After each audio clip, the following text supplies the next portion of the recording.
Muslims of Bosnia are still losing territories owned and liable. 1,000 refugees trapped in villages in central Bosnia. 100 civilians who've been trapped there by the fighting are to be allowed out. So it's a thoroughly dangerous situation.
Bob, can you tell me a little bit about how you first got involved with the Balkan conflict? In August of 1992, I was commanding an infantry battalion of the British Army. I was based in Germany, and towards the end of the month I was on leave in Berlin. I'd only been there 24 hours when I was told by the hotel receptionist that an important phone call was coming in. And I was to be ready to receive it at 1 o'clock, which I did. At exactly 1 o'clock the phone went. It was my second in command, ringing me from my base 4 hours away by car. He told me that the British Army had been earmarked to send some units into the Balkans. My immediate reaction was to say, "Oh God, poor devils." In fact, he said, "No, don't quite get it.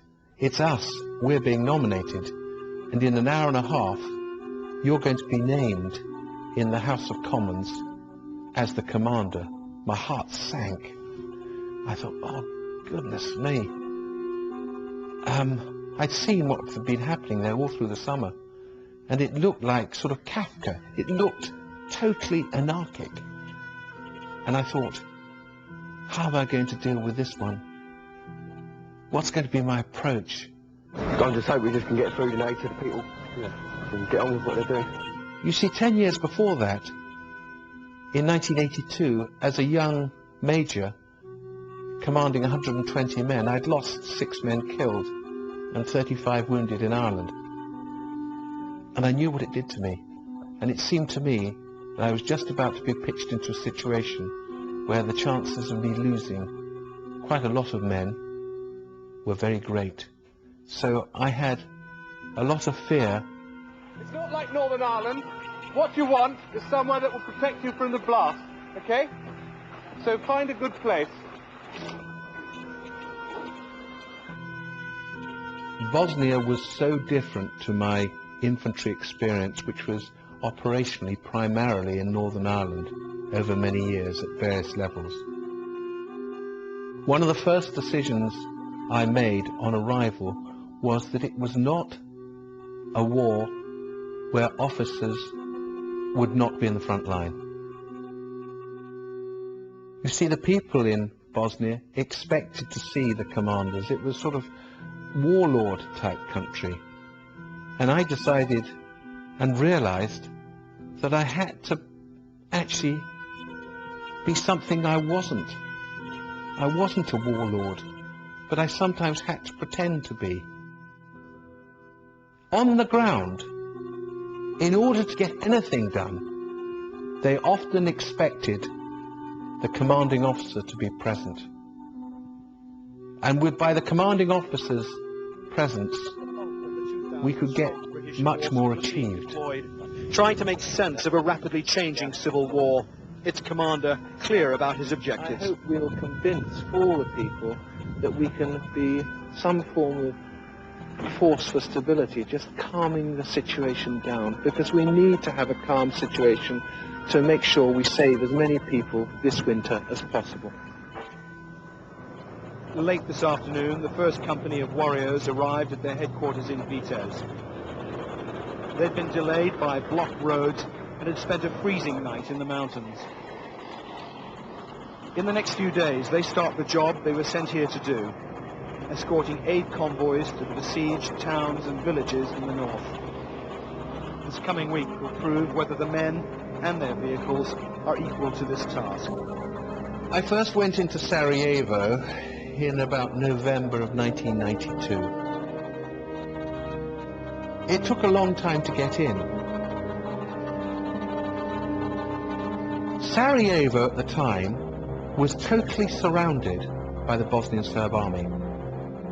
The Bosnian Serb army had set up artillery pieces on the hills, which gave them a tremendous advantage at looking into the city.